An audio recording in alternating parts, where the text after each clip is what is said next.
És sorprenent el fet de que aquesta presentació d'aquesta utopia no està feta en el buit, sinó que està feta després d'un coneixement per part del Finali i per part de l'Agustí Xaló, un coneixement molt aprofundit de la història i de la prehistòria.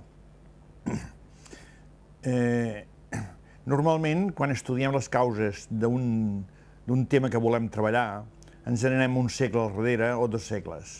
Però hi ha problemes que estan enverinats des de fa desenes de segles.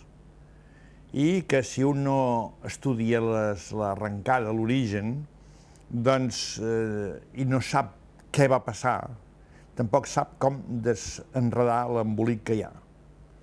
Doncs bé, permeteu-me fer una petita repassada històrica per justificar les propostes finals, diguem-ne, d'aquesta utopia, diguem-ne, o d'aquesta oferta. Els factors de producció humans, els factors de creació de riquesa humans, doncs són 4, sobretot, que són l'empresa, el capital, l'invent i el treball.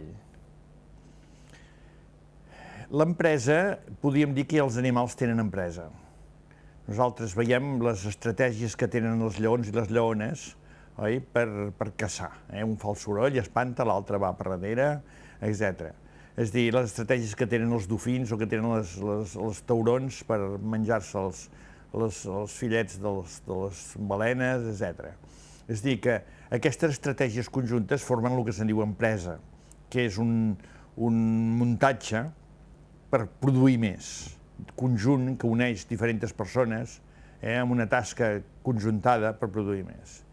La comunitat primitiva humana, que se'n diu tècnicament horda, l'horda humana, que està bastant copiada de l'ordre dels antropomorfs, dels simis antropomorfs, doncs era d'unes 30, 40, 50 persones i al principi caçaven totes juntes i ja feien empresa.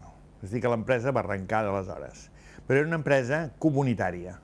I aquesta empresa comunista, diríem ara, una empresa en què tothom treballava pel comú, en què pràcticament no hi havia béns privats, fora de petites coses, i per tant era una empresa en què no necessitava diner perquè no hi havia canvi de producte.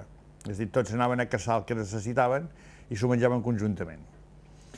Van passar moltes coses que ara no direm, i l'Agustí les detallava, coses de tipus social, religiós, cultural, etc., i econòmic, i només ens fixarem estrictament en el tema aquest econòmic.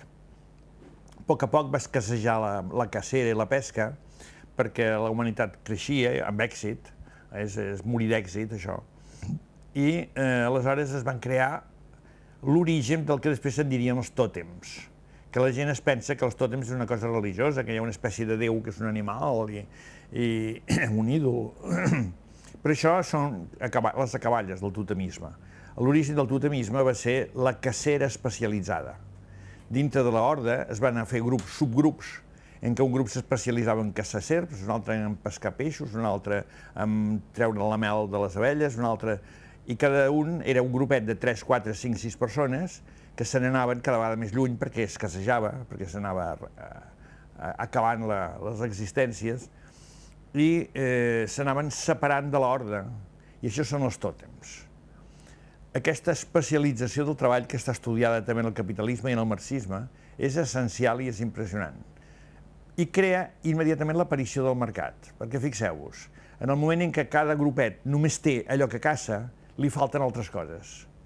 I aleshores, sobretot els vells de la tribu, convocaven, això ho he descobert, el Levi Strauss i el Levi Brull al Brasil, en els indis del Brasil, convocaven una vegada a l'any la festa de tota l'horda. I venien tots els tòtems, i aleshores, a més de fer una gran festa comunitària, preciosa, a més feien un mercat, en el sentit que un donava a l'altre el que tenia de més de lo seu i s'intercanviaven tot allò que els hi faltava i allò que els hi sobrava uns amb els altres.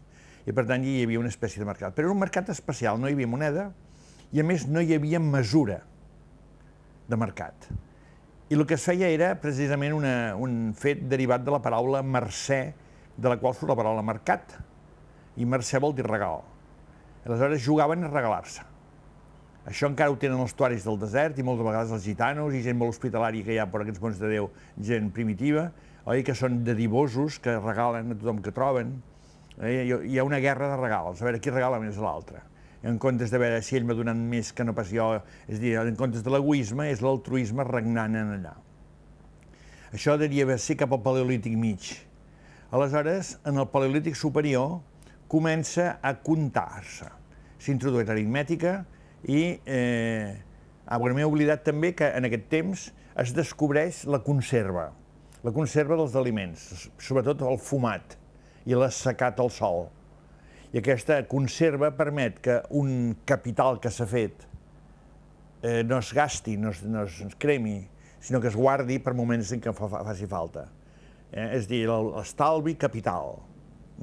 És un capital aturat, però en forma de mercaderia, en forma de bé, en forma de, més que de mercaderia, de bé, de servei o de bé. I aquesta reserva se'n va dir capital a Roma, als primitius romans, perquè era un cap de bestiar, i de cada cap, diguem-ne, fumat i conservat se'n deia un cap, un capital. Tenir un capital volia tenir molts caps de bestiar fumats i conservats. I després va anar millorant la forma de conservar, etc. Es va anar refinant.